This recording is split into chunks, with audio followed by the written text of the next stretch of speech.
یار دې مینوال ته نن یو مزیدار شان غانه ووایا. بس داد راکو باچا.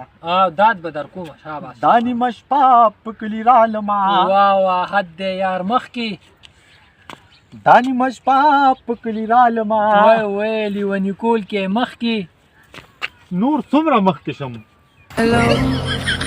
او هلو تا ته پته شته؟ نه. ته ډېر دوسي.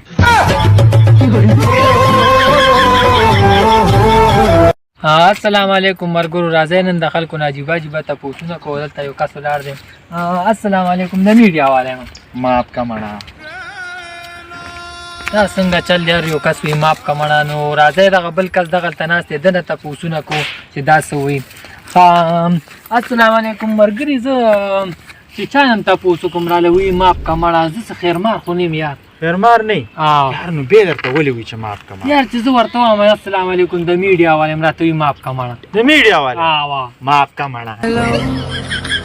السلام علیکم ملګرو، نن موږ تاسو سره راغلي یو نیغ په نیغه د خلکو نه به تپوسونه کوو د ګرانۍ باره کې. نو دلته موږ سره یو کس ولاړ دی، هغه نه به د ګرانۍ باره کې تپوس کوو. السلام علیکم ملګري، د میډیا والا یم او د ګرانۍ باره کې دې څه خیال دی؟ لږ تفصیلي خبره کوو.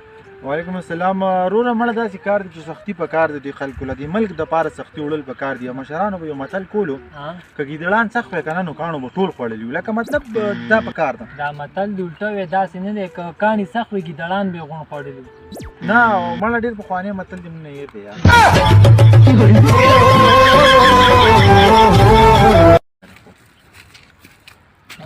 سال اول دی یار. الاول کم دی؟ بس ګیر شوي 6 میاشتې پس جیل نه راووت.